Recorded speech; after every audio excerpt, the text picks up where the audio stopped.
Bismillah, alhamdulillah, assalatu wassalamu ala rasulillah, wala hawla wala quwata illa billah, amma ba'du.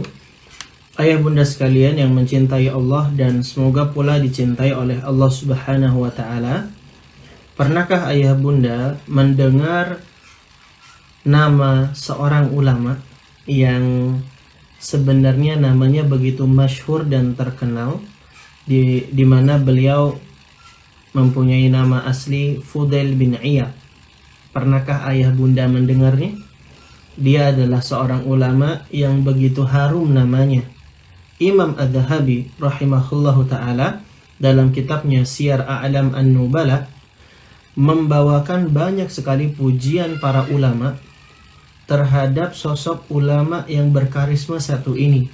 Dialah ulama yang bernama Fudail bin Iyad yang wafat pada tahun 187 Hijriah. Ada banyak testimoni dan pujian positif dari para ulama terhadap sosok Fudail bin Iyad. Di antaranya adalah Ibnul Mubarak rahimahullah. Beliau sampai-sampai mengatakan ketika ditanya tentang Fudail bin Iyad, Ibnul Mubarak katakan khairun nas al-Fudail ibnu Iyad. Sebaik-baik manusia itu adalah Fudail bin Iyad, maksudnya sebaik-baik manusia di zaman beliau. Akan tetapi ayah bunda sekalian dirahmati oleh Allah, meskipun kesolehannya Fudail bin Iyad itu luar biasa, dia adalah seorang ahli ilmu dan ahli ibadah, tapi ternyata Fudail bin Iyad itu merasa lemah, merasa tidak mampu dalam mendidik anaknya. Ia sadar benar bahwa yang menjadikan anaknya baik adalah Allah subhanahu wa ta'ala. Maka kemudian Fudail bin Iyad berdoa kepada Allah subhanahu wa ta'ala, Allahumma inni ijtahadtu an uaddiba aliyan falam aqdir ala ta'dibihi fa'addibahu li. Kata Fudail bin Iyad di dalam doanya, ya Allah, sesungguhnya aku telah bersungguh-sungguh untuk mendidik anakku yang namanya Ali. Falam aqdir ala ta'dibihi, akan tetapi aku tidak kuasa, aku tidak mampu untuk mendidiknya. Fa'addibahu li, maka ya Allah, didiklah ia untukku. Fudail bin Iyad, seorang ulama yang solehnya luar biasa, merasa sangat butuh akan pertolongan dari Allah subhanahu wa ta'ala, sehingga dia berdoa mengharap kepada Allah agar Allah mendidik anaknya. Allahumma inni ijtahadtu an uaddiba aliyan falam aqdir ala ta'dibihi fa'addibahu li.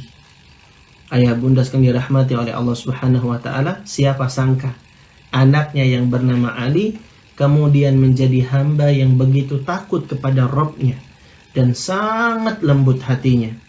Sedikit saja Ali bin Fudail bin Iyad mendengar ayat-ayat yang bercerita tentang azab dan siksa, maka ia menangis sesenggukan, bahkan ia sampai pingsan.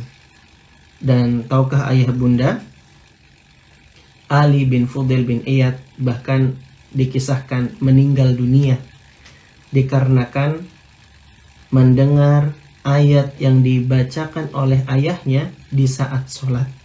Ketika itu Fudail bin Iyad membaca firman Allah di surat Az-Zumar ayat yang ke-47. Wa badalahum minallahi ma lam yakunu yahtasibun. Dan jelaslah bagi mereka azab dari Allah yang belum pernah mereka perkirakan. Mendengar ayat ini, Ali, anaknya Fudail bin Iyad, menangis seketika karena merasa takut akan siksa dan azab dari Allah subhanahu wa ta'ala. Lantas kemudian ia jatuh pingsan, dan ketika sholat selesai dilihat ternyata Ali bin Fudail bin Iyad sudah dalam keadaan meninggal dunia. Maka kita lihat sebesar inilah rasa takut Ali, anaknya Fudail bin Iyad, yang luar biasa penghayatannya terhadap ayat-ayat Allah subhanahu wa ta'ala. Dan tentang Fudail beserta anaknya ini, Sufyan bin Uyainah pernah berkata, ma ra'aitu ahadan akhwafu minallah minal Fudail wa ibnihi. Kata Sufyan bin Uyainah, tidaklah aku melihat seorang pun yang paling takut melebihi Fudail dan anaknya. Masya Allah. Ayah bunda sekalian dirahmati oleh Allah Subhanahu wa ta'ala, inilah pelajaran berharga bagi kita, bagaimana seorang Fudail bin Iyad, seorang alim ulama, dia adalah ahli ibadah, akan tetapi dia merasa butuh dan bergantung akan pertolongan dari Allah Subhanahu wa ta'ala. Sesoleh Fudail bin Iyad saja masih sangat berharap pertolongan Allah, apalagi kita yang masih sedikit sekali ilmunya, yang masih jauh dari kata sempurna amal-amalnya, yang dosanya tidak lagi dapat dihitung dengan jari tangan dan jari kaki. Tentu kita ini lebih-lebih layak lagi dan lebih-lebih butuh lagi untuk banyak berdoa dan meminta kepada Allah Subhanahu wa ta'ala agar kita diberikan pertolongan dalam mendidik dan mengasuh anak-anak kita. Karena kita tahu ayah bunda, hidayah dan taufik itu di tangan Allah Subhanahu wa ta'ala.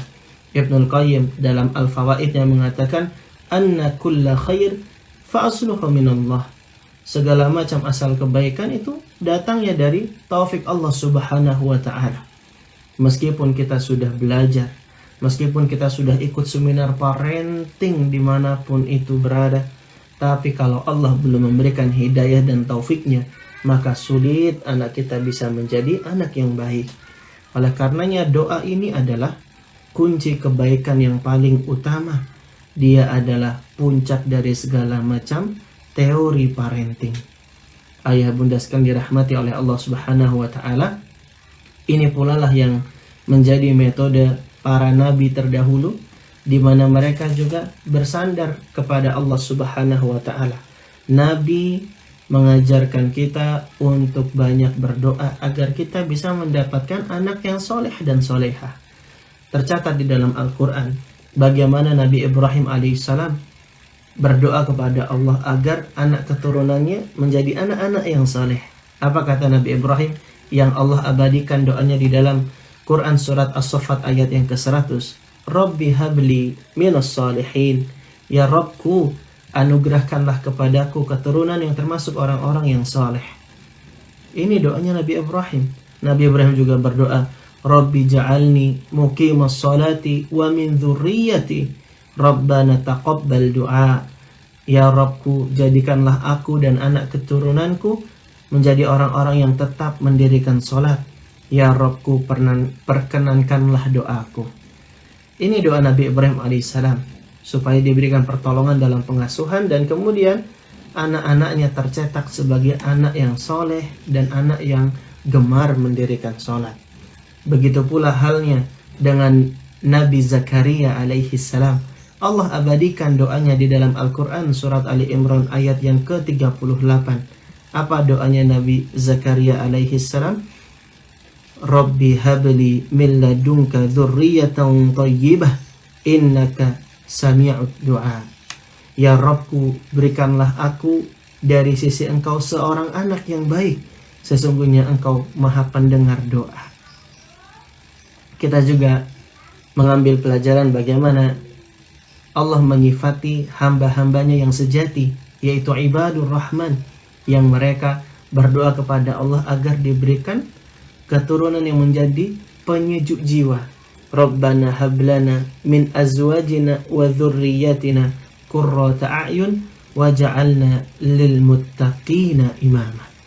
Ayah bunda sekalian dirahmati oleh Allah, dari sini kita jadi belajar dan mengerti benar bahwa doa itu adalah senjata utama kita dalam mengasuh anak-anak kita. Doa itu adalah kunci dari segala macam kebaikan. Kita itu lemah, kita itu tidak punya kekuatan, melainkan hanya dengan pertolongan Allah Subhanahu wa ta'ala semata kita bisa mendidik anak-anak kita menjadi anak-anak yang soleh dan solehah. Siapa kita dibanding Fudail bin Iyad? Siapa kita dibanding dengan para nabi yang mereka semua berdoa?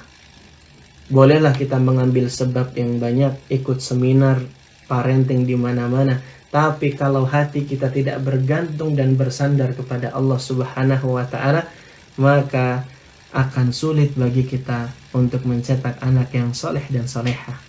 Makanya kata para ulama, kunci dalam dunia pengasuhan itu dua sebenarnya.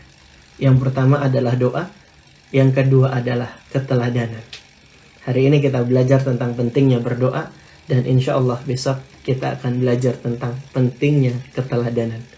Subhanakallahumma wa bihamdika, asyhadu an la ilaha illa anta, astaghfiruka wa atubu ilaik, wa akhiru da'wana anil hamdulillahi rabbil alamin. Assalamualaikum warahmatullahi wabarakatuh.